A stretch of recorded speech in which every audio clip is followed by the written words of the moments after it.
Hey guys, Kimber Wright on the Kimber Wright YouTube channel. I don't know if you can hear me because it's kind of noisy here in the theatre. We're actually here to see the Book of Dust, which is really awesome. I think it's going to be absolutely fantastic. We're actually here because I was interested in one of the guys who does the puppets, the puppet director and the maker, Barnaby Dixon. I follow him on YouTube, particularly his puppets like Dabchick and the Warp. I think they're absolutely amazing. And when I heard that he was doing the Book of Dust, and over lockdown I noticed he was doing some videos about how they were done, and I wanted to see them for real life, and we finally was able to do it. Well, we've got to go inside. I'll catch you guys later.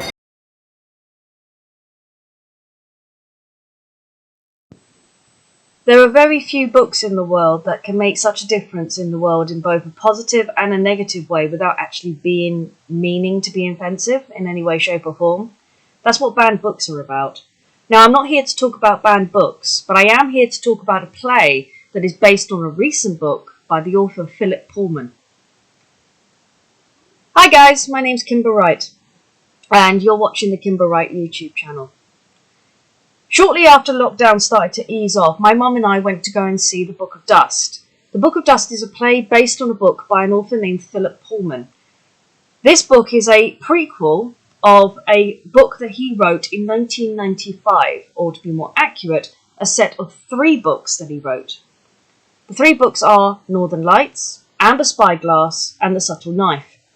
If the Northern Lights title doesn't make any sense, it's because it's recently been turned into a film with a different name, called The Golden Compass, even though technically the so-called Golden Compass isn't actually a compass. It's more of a symbol pointing machine. The book is special because it has quite a few unique qualities to it. It's based in a sort of parallel universe to the famous Oxford University, particularly one of the Oxford University campuses. The idea being is that there is this other world known as Lyra's world, where this young girl, Lyra, travels to find out more about her life and her world. She also gets to find out more about her mum, her dad, and a very special substance nicknamed as dust. Now, when I first read the book, I have to admit, I thought dust meant sin, or to be more accurate, innocence. The reason being is that during a little bit in the book when they're in the laboratory, it's suggested that children are more attracted to dust than adults. And this comes back to the ideology that children are born with sin, but they're also born with innocence. And then when they become adults, they lose a part of themselves as a child. That means that they lose sin, or they lose the innocence that a child has in order to become an adult. Another key thing that is shown is the ideology of a daemon, which again, as a kid, I thought was meant to be the person's outer soul revealed in the personification of an animal. And interestingly, with the kids, the personification of the animal is transferred a lot more until they hit puberty. An example being if a person is scared, that the animal could be a badger or a rat, and it only settles, as it's described, when they become into puberty. And this is shown by the fact that the animal can no longer transform from animal to animal. It got me to questioning, if I had a daemon, what animal would I have? Oh, hey, Ratty. Are you going to be my daemon for this presentation? Alright. I don't think I'd choose Ratty, though. Maybe as if I was a child, I'd have him mostly, because he's quite clever and quite cunning. Like, I suppose a little bit like me. But I describe myself more like a wolf, to be honest. But, do you want to stay with me and we do the presentation together? Alright. Going back to the play. A couple of years later, in 1997, the 3 plays, Amber Spyglass, Northern Lights and Subtle Knife, were combined together into a book called His Dark Materials. I think that's linked again to the dust formation, to the dust ideology.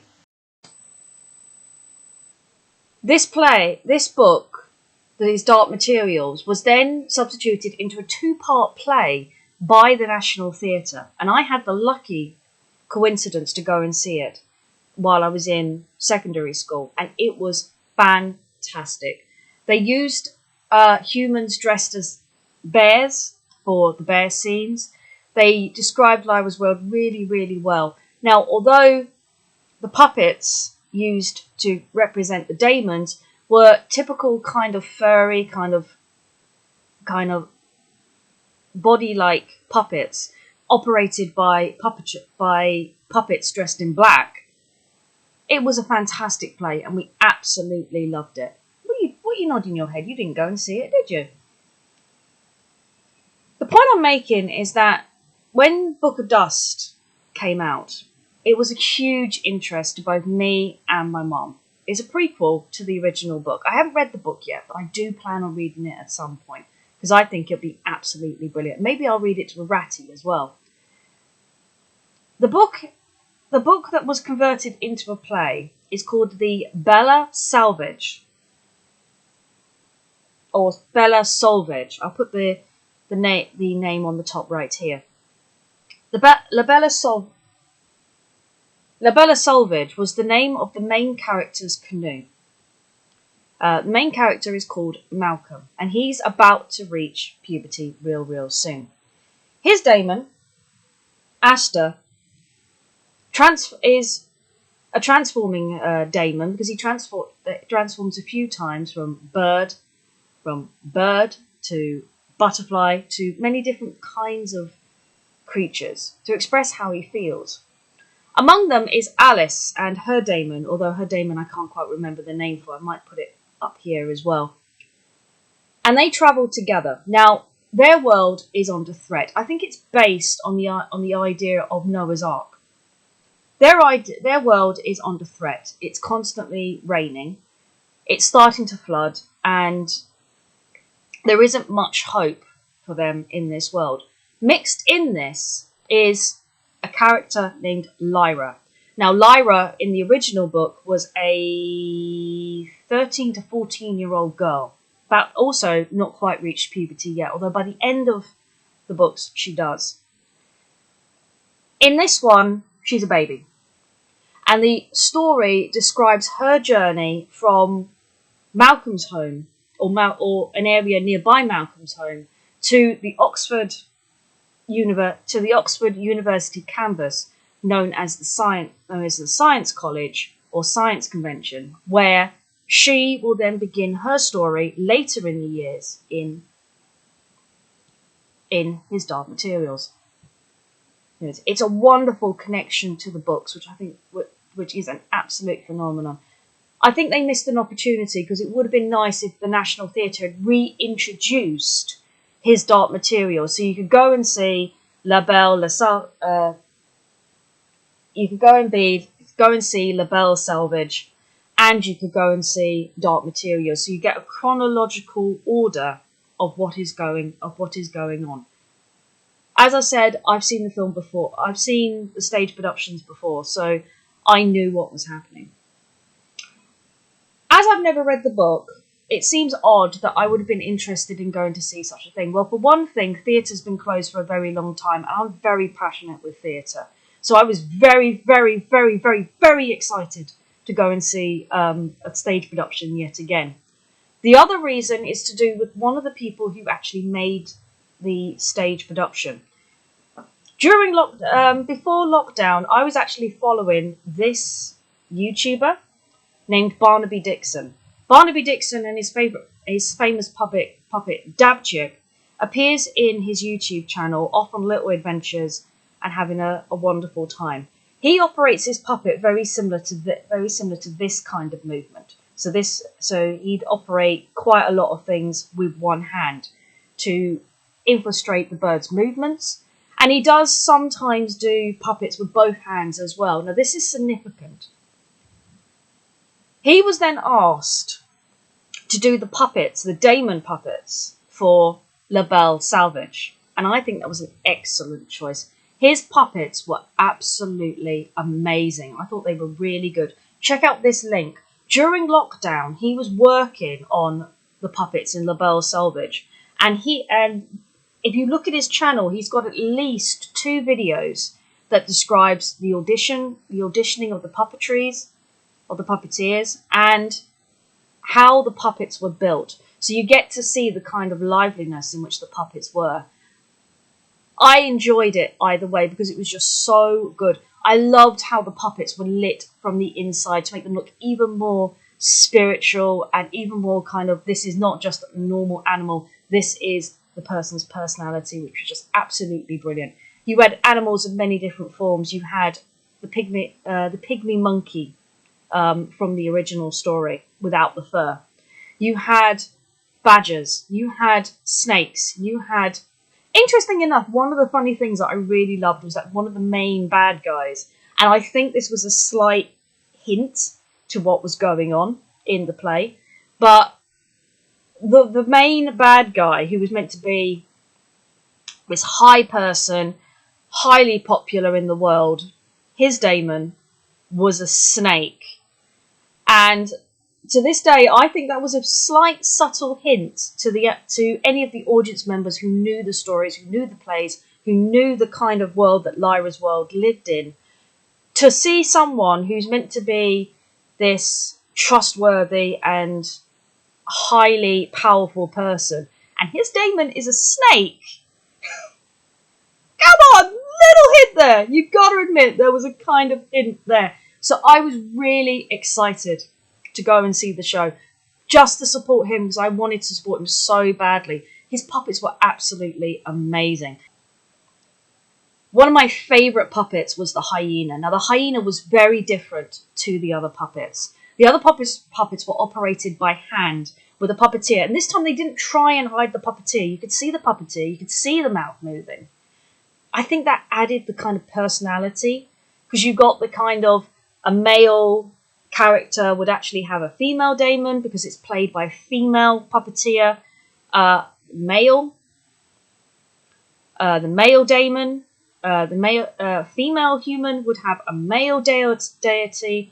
It actually acted as a kind of personality to the daemons, which had never been done before, and it was just absolutely amazing. So what was different about the hyena? Well, the difference of the hyena was that the hyena was a body. All the others were used by their hands, but the daemon was wrapped around the puppeteer's waist, and the head was operated by little strings attached. The reason I know this is because at one point the puppet actually malfunctioned and the light wasn't working properly. And while the 2 main actors were busy talking, probably to act as a distraction, she actually got to fix the lights as the show was going on. It was just a loose wire. But that was brilliant improvisation. And even though I noticed it, I actually didn't care, because I just went, that is amazing. That is just pure magic. They had the personality right. They had the hyena laughing. They had one moment where it looked like the foot had broken in the hyena, but she could still move on 3 legs. And they had the 3-legged movement so brilliantly done. It was just so amazing. I just loved it. I thought it was absolutely fantastic. When we went, I've lived in London for a very, very, very, very long time. I've lived in London for so long, I can't even describe it. Obviously, I was born and raised in London. I've got to admit, I've never, ever wandered London at night. And this was about 7:30 in the afternoon, so it was pretty dark. It was winter time. But one of the amazing things that we got to witness as we were walking, one of the amazing things that we noticed as we were walking towards the theatre was at the Bridge Theatre, which is nearby the Tower of London. And I hadn't realised that at night the Tower of London actually lit up. I've got a picture of the Tower of London, which I'll flash on the screen right now. But the Tower of London just looked absolutely... It was like a glow-up Christmas tree. It was like you're going to go and see a magical world, and there's something you never witnessed before. It was like I'd already stepped into Lyra's world. It was just so amazing. It was wonderful. And I had to take a picture of it because I thought I'm probably never, ever going to... Oh, it's unlikely. I'll probably see it again one day, but I'm never, ever going to see that again. Whenever I go to a theatre, I love to buy the script, not to follow the script. When I was younger, and I was studying drama, I used to sit with the script in my lap, and I used to follow the script as the play was going on, because I'd like to sort of work out, so that some scripts would have pauses in them. So I was trying to study the scripts and learn how the pauses were written in the script, and then see how that was interpreted onto the stage. Now, often, you tend to end up with about a page or two that doesn't exist in the script. And that can either be because the actor has jumped the pages because they've forgotten the lines, but have still carried on. So if you didn't have the script in front of you, you'd never know. Or the other option being is that the script has been cut out by the director or the producer, or at some point in rehearsals they've decided to just throw that scene away because it doesn't make sense or doesn't quite fit what they want to do of the show. That's an artist's choice, and a lot of the time that is who it was. But there was another particular reason I wanted to buy the script, and it was this. I wanted to see if Barnaby Dixon was credited, because if he wasn't, I would have been highly disappointed, and I probably would have been a Karen and wrote to Barnaby Dixon and said, why haven't they published your name? But they had. He was as you can see here, he was nicknamed as the puppet director and designer, and so rightly so. I think it would have been a huge honour for him to have appeared on the stage as one of the puppets. And if I would love to see if one of his videos shows that he was able to keep one of the puppets. I don't know whether that's likely. He may have kept one of the models. But I think it would have been nice as a part-in souvenir, because the show has ended, for him to have been able to keep. And I wonder which puppet, if he hasn't taken one home, which puppet he would have chosen to take home with him, because I think that would have been so brilliant to be able to do, because I think it's one of the most amazing things about the Book of Dust that I really, really love. As you can see, we were enjoying ourselves. I even did a video during halftime explaining the kind of stuff that it was on, which I'm going to show you right now. Oh my god, we're just in the middle of the interval right now, and that was, oh my god, that was incredible. The puppets are just absolutely... I've seen Barnaby Dixon do his sort of review on how he's done the puppets, and they were absolutely... The actors were brilliant, everyone was just gorgeous. And oh my god, that was just incredible. The whole show is just amazing. I don't know if you can hear me, so I might have to put this up a little bit, but no, that was incredible. As you can see, I was having so much fun. I just loved it. I did manage to get a sneaky picture of me and my mum in the theatre, which you can see right here, which is just so absolutely amazing. My mum loved it. She thought it was a wonderful thing. Bearing in mind, we both had seen the Book of Dust, not Book of Dust, His Dark Materials. My mum actually took me to see it. And funny story, this is an actual funny story. Barnaby, when we went to see His Dark Materials, my secondary school at the time, not my class, but another class, was going on a field trip to see Book of Dust.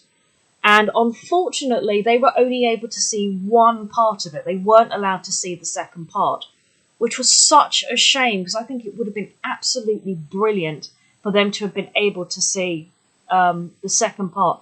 They got up to... I think it was, the boy had left his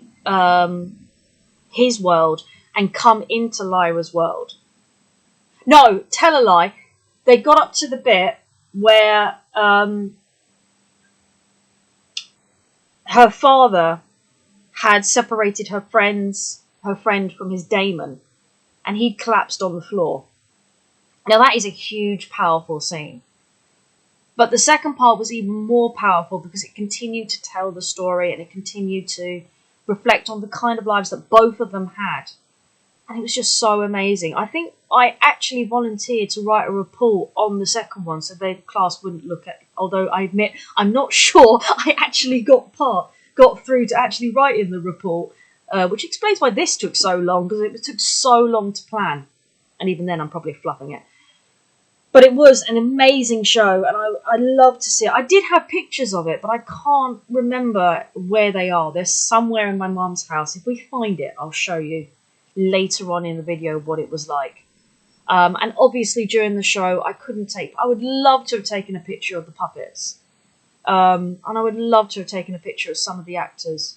I would have been honoured if Barnaby had been there, but I think being there and seeing the show after so long of not seeing theatre is just absolutely amazing. It was like, this is my gold dust. This is my dust, as it is. And yeah, I suppose Ratty would have been my Damon. It would have been so wonderful. I would have loved it. I would have been on top of the world to have been able to be part of this show. Nothing could have beaten it. As you can imagine, Book of Dust was a fantastic show. And one of the things that really made it stand out as an audience member is the decision that they made on the character Lyra. The character Lyra, at the time of the book, she's a baby. She's a little baby trying to get to somewhere to be safe. This is before the kind of conspiracies on who is Lyra and what is her enrollment in their world. If you don't know what I'm talking about, I'm not going to spoil anything. Read the books, and if you can, go to the National Theatre and see if the script is still there. Last I checked, it was still selling. So see if you can grab hold of the script at least. I don't know if there's a video. I might try and see if the V&A has a video of the actual production. I won't be able to put it on my YouTube channel, but I know the V&A has archives of nearly every single performance that there has ever been. And I imagine his Dark Materials is one of them. So it would not surprise me if Lyra... Are you going to sleep? I didn't think you were. It would not surprise me if they have a recording of both shows that happened at the National Theatre. It would have been amazing to have seen the costume. They actually had, when I went to the V&A, they had a collection of costumes, including this warhorse, which also was performed at the National Theatre. They did have other costumes as well, which I didn't take a picture of, but if I ever go to the V&A again, I would love to take pictures of. They had Willy Wonka and the Chocolate Factory, Willy Wonka's costume. They had Miss Trunchbull. They had a couple of the ballet performances as well. They had one of the many Faust from Dr. Faust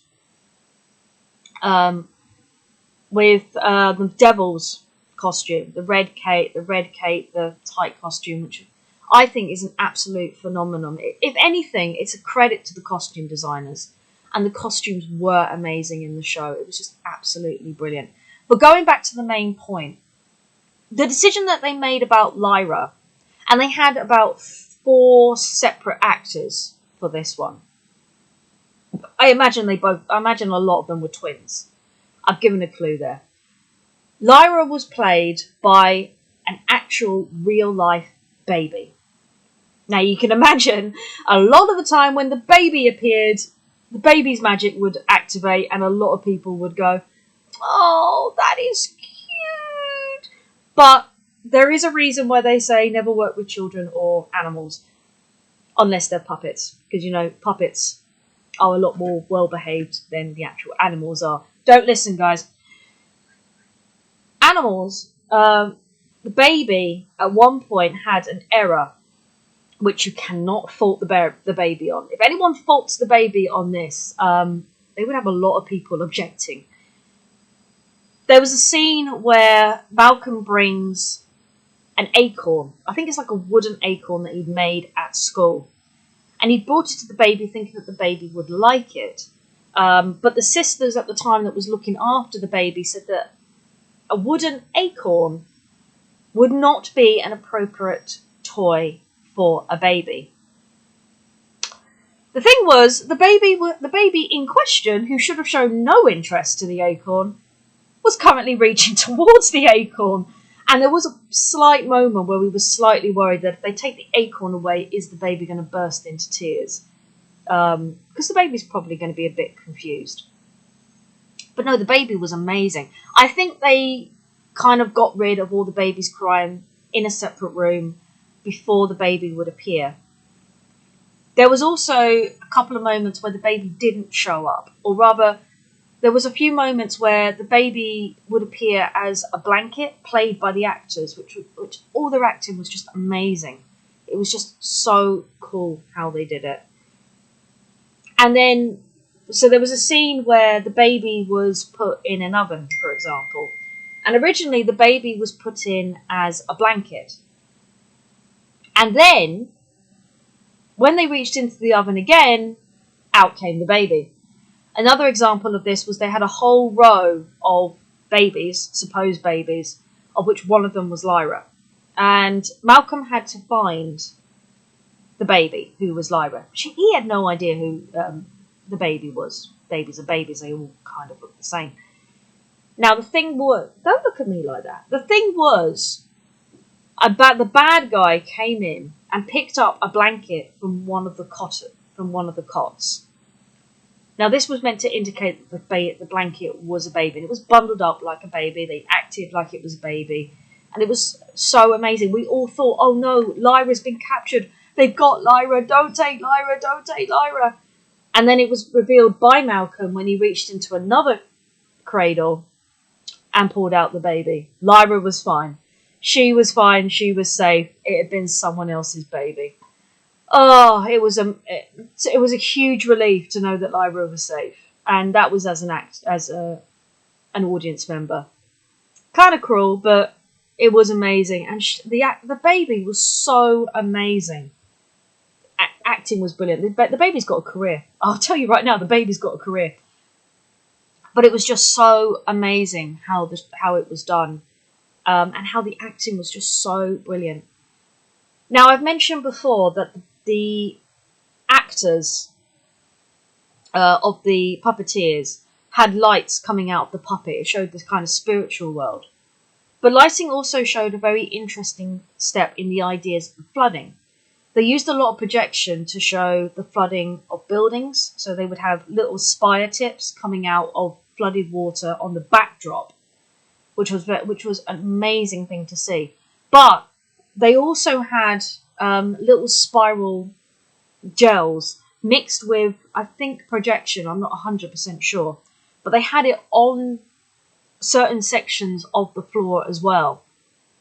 And projections of land on the ground as well. This was to show the idea that the boat was floating on water. It would arrive on land. This was where the actors had to act on the land. If it stepped any further, they'd be drowning.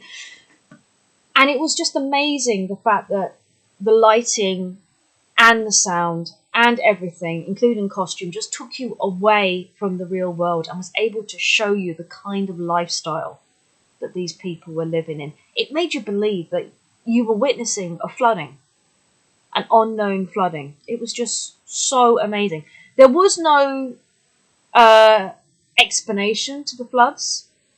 But I think that kind of added to the mystery as well. Again, I've not read the books. And I know that this book, La Belle Sauvage, there's a second book in this series. I think there's a third one coming as well. So it could be that along the lines, the flooding is explained in one of the other two books. So there might be further plays coming out of the new books, sort of explaining what's going on. But it was truly, absolutely amazing. It was just so beautiful. I loved the play. I thought it was just amazing. And I can't credit enough how amazing it was and how amazing the actors was. The actors deserve a huge round of applause. They must have been through a lot. The show was originally supposed to be shown before the pandemic in 2020. But due to what was going on, it was delayed. It then continued to be delayed. And then finally came out in late 2021, and then we got to see it in 2022, which is just so amazing. It's just brilliant, and I love it, and I think it's just a credit to everything. I can't think of anything else to say about the play. It was just so amazing. I certainly would love for the play to either return to the theatre or to have the other books transition as well into stage productions. I certainly would be buying a ticket if they ever did that. So what else can I say about it? Other than I would give it a huge rating of 5 out of 5. It was just amazing show. Absolutely amazing. And Barnaby Dixon, if you're watching this show, you did wonderfully. I swear, if you did not manage to keep one of the puppets, or at least keep one of the models, my question, as I said in the video, my question to you would be, if you hadn't been able to keep one of the puppets, which one definitely would you have wanted to have kept? As, a souvenir, a trophy. Because you made it, you might as well keep it. I imagine the theatre's probably claimed it, but it'd be nice. I would hate it if someone said, "We want Ratty back. You're gonna perform with Ratty, but Ratty has to stay." I would go, "Nope, Ratty stays with me because he's my baby." And the other thing I would have quite liked is if you came in. Would Dabchick have been your Damon? Would he have been your decision as a Damon? Anyway, talking of Damons.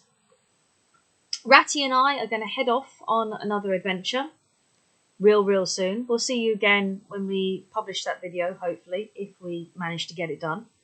In the meantime, stay safe, stay well, keep the magic in your fingertips, and I'll see you again soon. Bye for now. Thanks for joining me in this review.